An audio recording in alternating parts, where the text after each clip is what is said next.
ずれこの場にいる全員の腹を切り開いてあげる。それまではせいぜい腹渡を可愛がっておいて。Welcome to a new series where I take a character from the rezero world and go over their backstory, any side stories they have featured in, and go over some trivia which you may not know about the character. The first episode will be based on Elsa, the Bow Hunter. Elsa had no parents and was an orphan where she struggled to survive. She was only 11 years old as she traversed the cold lands of Castico of the north, stealing objects and possessions from people to survive the cold and hostile environment that she was exposed to. During this time, she wondered why she was alive or what it meant to be happy. Unfortunately, Elsa never did have the time to ponder on these questions due to her constant fight for survival. But it would be a common theme she would identify when meeting people such as Felt, who she comments is loved by the world, and she would feel envious towards them.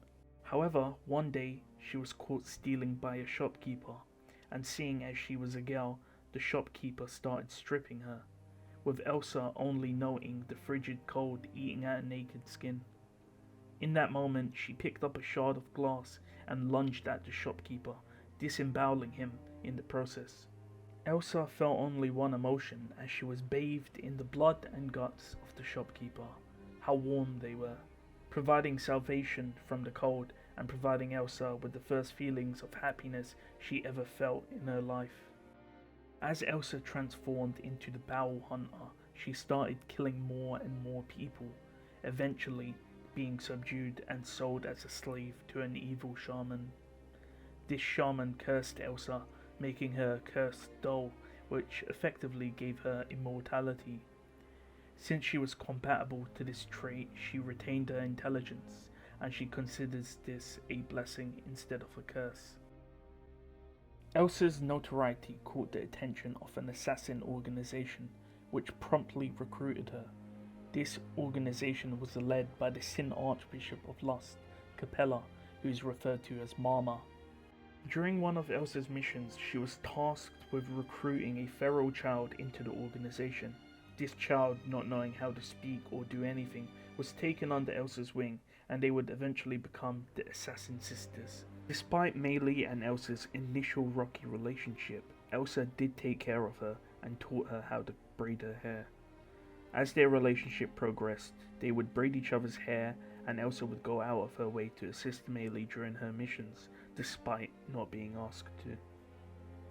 In addition to partaking in missions, Elsa would use her sewing skills to make cute dolls for Meili, as Meili liked playing with them. Elsa would often make dolls of the people and things she would come across. One example of such a doll is the Reinhard doll Elsa makes for Meili after the events of Arc 1.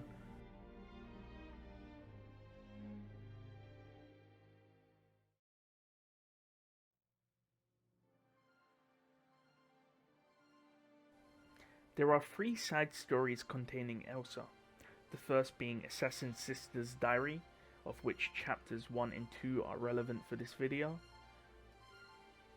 There's Red Snowfall and Orcos territory, which is not fully translated but it does have a summary. And there's a soon to be released light novel containing Elsa called Apocalypse Girls, which will be released on the 28th of October. This will be around 200 to 300 pages, so don't expect this to be translated or summarized for quite a long time. The first chapter of this side story takes place after Elsa escapes Reinhard after suffering a fatal wound. She meets up with Meili, who starts treating her wounds. Elsa then, in an effort to get new clothes, walks outside naked and kills a few slum dwellers and takes their clothes. Meili, with the aid of some ingredients from some beasts, manages to change their hair color, both to brown, which allows them to escape the capital. Meili gets new orders to disrupt the Roswell Manor. Elsa offers to help Meili, but Meili declines, stating she can do it alone. Chapter 2 picks up after the disappearance of Meili after the mansion attack in Arc 2. It's revealed that Elsa appeared and assisted Meili in escaping over the mountains to a safe location. In the process, this is where she gave Meili the Reinhardt doll she made after Arc 1. The second side story is pretty big and there is no translation, so I'll give a very small summary. Elsa is hired by her employer Iga Kanash to kill Victor Orcos, and in the process Orcos is killed by Elsa. Elsa is then saved by a small child called Nola, who was cared for by Orcos, the person Elsa killed.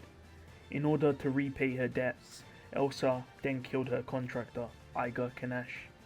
Elsa stated that she did this due to the teachings of Gustico, that the benevolent mother and the holy king of the faith teach them to cherish life.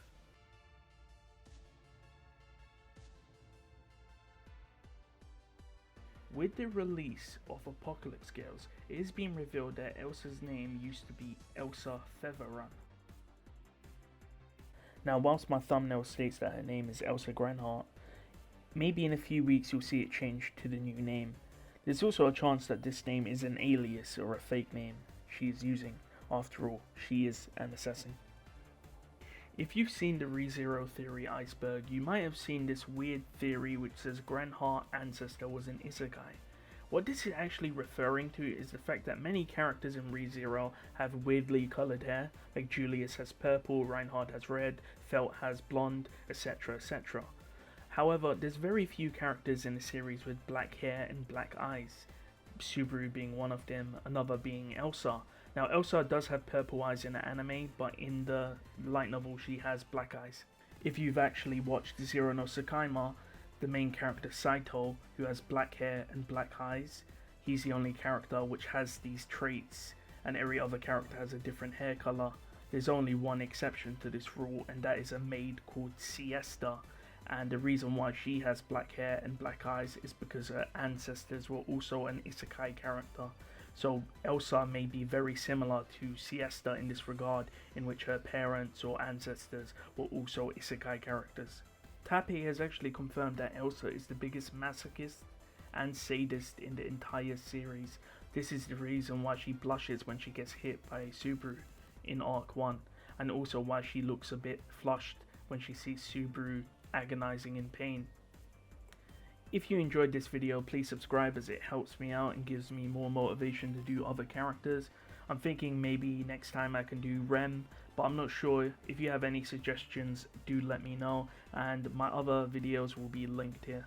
So I'll see you guys next time.